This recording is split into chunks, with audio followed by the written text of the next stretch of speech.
ఓం నమ శివాయ ఛానల్లోకి స్వాగతం అండి. అందరికీ నమస్కారం అండి. ఈరోజు ఈ వీడియోలో మనం వృషభ రాశి వారి యొక్క జాతకం గురించి తెలుసుకుందాం.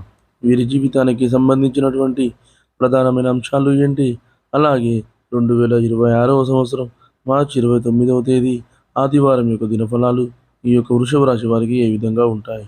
ఈరోజు దినఫలాల ప్రకారం సాయంత్రం 5 నుండి మీ జీవితంలో జరగబోయే సంఘటన ఇదే.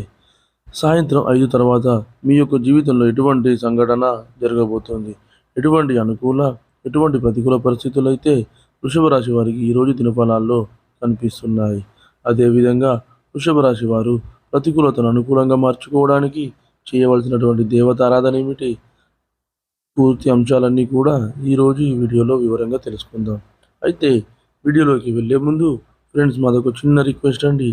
మీరు కనుక మా ఛానల్ని ఇంతవరకు సబ్స్క్రైబ్ చేసుకోకపోతే వెంటనే సబ్స్క్రైబ్ చేసుకోండి. అలాగే పక్కనే ఉన్న గంట సింబల్ మీద ఆల్ అప్డేట్స్ అని క్లిక్ చేయండి. అప్పుడే మేము అప్లోడ్ చేసే ప్రతి వీడియోకి మీకు నోటిఫికేషన్ అనేది వస్తుంది.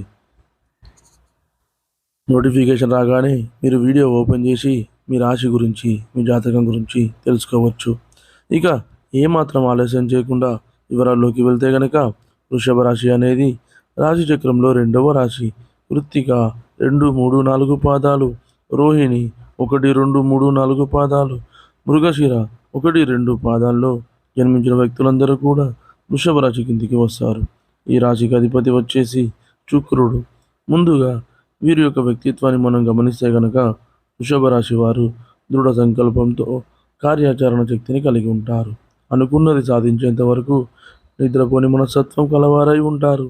అలాగే జీవితాన్ని ఎప్పుడూ కూడా ఛాలెంజింగ్గా తీసుకుంటారు. జీవితంలో ఎదురైన అపజయాలను చూసి కుంగిపోకుండా ఆత్మవిశ్వాసంతో అడుగులు ముందుకు వేసి అనేక విజయాలు సాధిస్తారు. కార్యరంగంలో దూకుడుగా వ్యవహరిస్తారు. కార్యదీక్షత, కార్యదక్షత కూడా ఉంటుంది. మంచి చెడు ఆలోచించిన తర్వాతే ఏ పనైనా సరే మీరు మొదలు పెడుతూ ఉంటారు. ముఖ్యంగా విషయంలోకి వస్తే కనుక, ఈ 2026వ సంవత్సరం మార్చి 29వ తేదీ ఆదివారం యొక్క దినఫలాలు ఈ యొక్క వృషభ రాశి వారికి చూస్తే, సాయంత్రం 5 తర్వాత ఊహించని ఒక సంఘటన జరిగే అవకాశాలు అయితే కనిపిస్తున్నాయి. చాలా కాలం క్రితం కొన్ని గొడవల కారణంగా దూరమైనటువంటి ఒక స్నేహితుడు కానీ, స్నేహితురాలు కానీ మిమ్మల్ని వెతుక్కుంటూ వచ్చే అవకాశాలు అయితే కనిపిస్తున్నాయి. ఇది మీకు చాలా ఆశ్చర్యాన్ని కలిగించేటువంటి సంఘటన. అంటే వారితో మళ్ళీ మీ జీవితంలో మాట్లాడతారని మీరు అనుకోలేదు. అటువంటి వ్యక్తి మిమ్మల్ని వెతుక్కుంటూ రావటం మీకు చాలా ఆశ్చర్యాన్ని కలిగించేటువంటి అంశమని చెప్పుకోవచ్చు. అలాగే ఒక సహాయాన్ని అర్థించి వారు మీ దగ్గరికి రాబోతున్నారు. దీనివల్ల మీరు మానసిక సంతృప్తిని కూడా పొందుకోబోతున్నారని చెప్పుకోవాలి. అయితే ఈ యొక్క వృషభ రాశి వారి యొక్క జాతకం ప్రకారం చాలా కాలంగా ఎదురు చూస్తున్నటువంటి ఒక పరిష్కారం కూడా ఈరోజు దినఫలాల ప్రకారం మీకు దక్కే అవకాశాలు కనిపిస్తున్నాయి.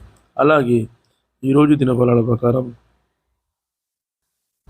చూసుకున్నట్లయితే కనుక, అలాగే ఈరోజు దినఫలాల ప్రకారం చాలా కాలంగా ఎవరైతే సమస్యలు ఊబిలో చిక్కుకొని ఉన్నారో, ఈరోజు కాస్త ఉపశమనం అనేది లభించబోతుంది.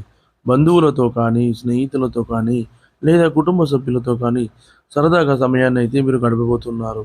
కొన్ని ఆధ్యాత్మిక సేవా కార్యక్రమాల్లో మీరు పాల్గొంటారు. దీనివల్ల మానసిక సంతృప్తి కూడా మీకు కలుగుతుంది.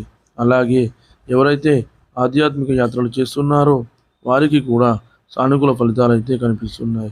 మీరు ఒక శుభవార్తను రిసీవ్ చేసుకునే అవకాశాలు కూడా ఉన్నాయి.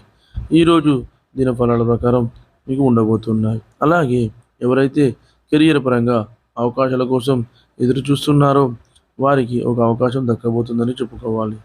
ఆ అవకాశం మీకు చాలా సంతృప్తిని అయితే ప్రసాదించబోతుంది. అలాగే ఈరోజు దినఫలాల ప్రకారం రాజకీయ నాయకులకి బాగా కలిసి వస్తుంది. మీరు మీ యొక్క రాజకీయ భవిష్యత్తు గురించి ఒక ప్రత్యేకమైన నిర్ణయాన్ని అయితే తీసుకోబోతున్నారు. కుటుంబ సభ్యుల నుండి ఇదివరకు మద్దతు దొరకని వారు కూడా ఈరోజు వారి నుండి మద్దతు పొందుకునే అవకాశాలు కూడా మీకు కనిపిస్తున్నాయి. అలాగే ఈరోజు దినఫలాల ప్రకారం చూసినట్లయితే, వృషభ రాశి వారు చాలా కాలంగా ఎవరైతే నూతన ఉద్యోగ ప్రయత్నాలు చేస్తున్నారో దానికి సంబంధించి ఒక అప్డేట్ న్యూస్ని అయితే రిసీవ్ చేసుకునే అవకాశాలు ఉన్నాయి. వ్యాపారస్తులకు సానుకూల ఫలితాలు చూసినప్పటికీ భాగస్వామ్య వ్యాపారాలు చేస్తున్న వారికి మాత్రం ఈరోజు దినఫలాల ప్రకారం ఈ యొక్క భాగస్వాములతో చిన్న చిన్న మనస్పర్ధలు వచ్చే అవకాశాలు కనిపిస్తున్నాయి. కాబట్టి ఈ అంశంలో తగిన జాగ్రత్తలు మీరు ఖచ్చితంగా తీసుకోవాలి. అయితే వృషభ రాశి వారు ప్రతికూలతను అనుకూలంగా మార్చుకోవడానికి శివారాధన తప్పనిసరిగా చేసుకోవాలి. హనుమాన్ చాలీసాను పఠించండి. ప్రతి శుక్రవారం తులసి కోట దగ్గర దీపం వెలిగించండి. మరెన్నో శుభప్రదమైన ఫలితాలను మీరు ఖచ్చితంగా పొందుకుంటారు. చూశారు కదండి ఫ్రెండ్స్ ఈ వీడియో కనుక మీకు నచ్చినట్లయితే లైక్ చేయండి, షేర్ చేయండి. మరిన్ని మంచి మంచి వీడియోల కోసం మన ఛానల్ని ఇప్పుడే సబ్స్క్రైబ్ చేసుకోండి.